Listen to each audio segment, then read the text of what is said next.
Android 12. Let's start off with Columbus, okay? Now, if you guys don't know what Columbus is, it is the code name for a feature that's supposed to come to Google Pixels. And the feature is the double tap. It was supposed to show in Android 11. So this is why the Pixel 4a, the Pixel 4a 5G, and the Pixel 5 doesn't have the active edge or squeeze for Google Assistant. You're supposed to be able to tap the back, not the fingerprint sensor, but tap the back of your phone twice to access Google Assistant. But this feature, you could actually shift it and make it to where you can drop down a notification shade. You can do all these other things, whatnot. Android 11, it's cool. Why isn't this available on cellular devices other than the Pixels? Android 11 is on other devices. The Samsung Galaxy S20 has Android 11. Android 11 is Android. Okay, so you remember before they started just going to the numbers, you used to have like Android Froyo, Android Gingerbread, Android Oreo, Android Kit Kat, Android Lollipop. They stopped going with dessert names or snack names and just went with the number, right? Starting with Android 9.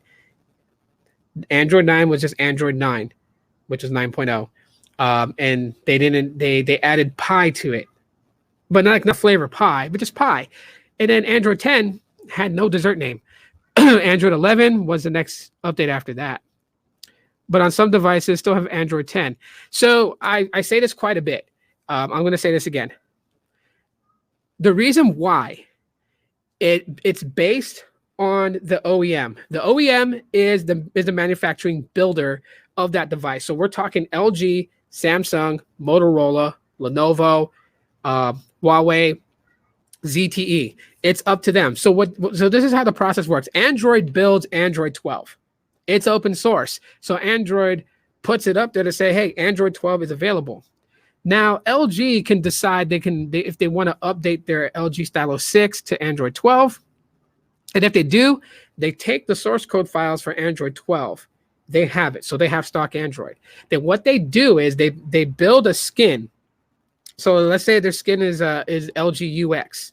That's the last time I remember what they called it. So let's say they got to build a new UI for it, which is a skin they put on top. So now they're going to call it LG UX 2.3 because it's based on Android 12. The core operating system is Android 12, and then you got all the way that LG does things, like the way its icons look, the way its font looks, the way that it positions applications, and the way that the app drawer comes up, or you can turn off, no app drawer, and all your apps are on the home screen like an iPhone. Like that is the UI, which is the user interface that's built by LG.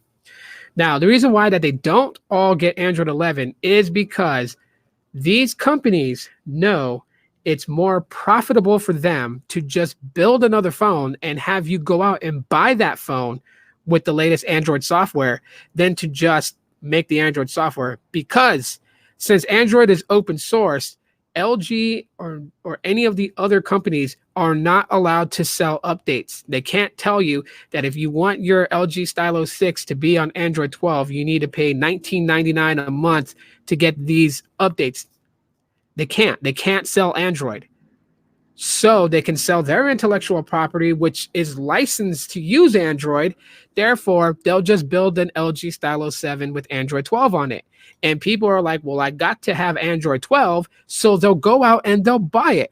All right, let's get off vaping now, because I just done demonetized my video because YouTube will be like, oh no, he talked about vaping and it's in a good way. Cancel him. See, I'm about to be canceled, shadow banned for talking about vaping. Let's talk about Android 12 wish list. You guys chime in. What do you guys think should be in Android 12? Because I got one big freaking thing that I need Google to do. And I've been asking in Android 11, 10, 9, 8, 7, 6, 5, 4, 4, 4, 3, 2, 2, 2, 2. And that is fix their freaking notifications. I have multiple devices that run Android.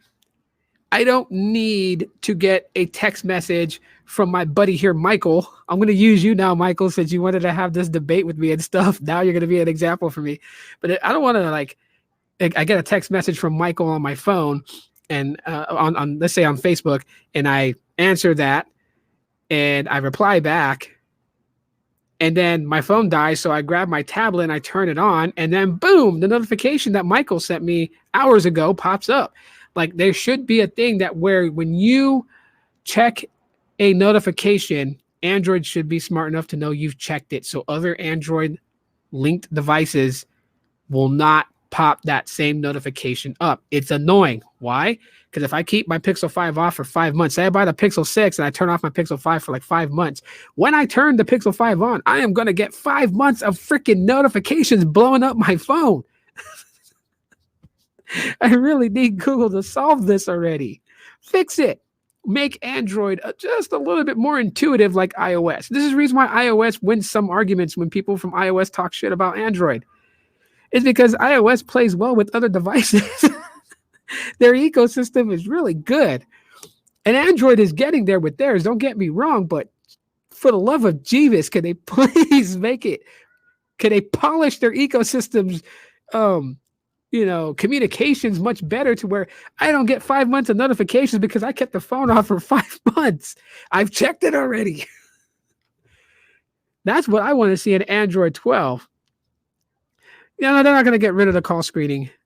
Oh, let me take that back. Google likes to kill things. They're not going to get rid of it just yet. Keep the call screening, and if they could have Android 12 text screen text. Why? You already kind of have that. Your notification shade, when you drop down and it shows you like text from Tito and it has that little arrow and you hit it, it gives you a synopsis of it gives you like the opening of my message before you have to open it. So if you don't want to hear like my political garbage, you can just swipe it away. Android has to sell you a new phone. New versions of Android depend on the memory resources of the hardware. Yeah.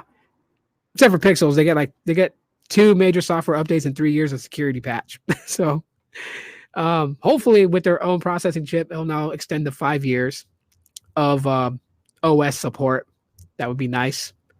Buy a Pixel 6 and it will last you to a while. But I can see why that they don't do 5 years support on Pixels, because they don't want to fall into the same problem that Apple falls into. Ooh, that sounds like gunshots. See, Apple had a problem with making sales. This is the reason why they got busted purposely slowing people's phones down. And then they try to say it was because the batteries were weak. No, it's because you wanted it to start glitching and getting all buggy and garbage, because then you wanted people to get mad and be like, I hate my iPhone 6. I'm buying an iPhone 10s. Because they made the phones last to support for 5 years, that there's still people today that's on the iPhone 7. There's still people on the iPhone 6s. They just don't upgrade. Can't make money that way. You can't force people to, but then again, you can. If you just slip a little software update that causes issues with the phone, they won't know unless a geek actually gets into it and then finds out you fucked up, and then boom, they're just like, they're busted.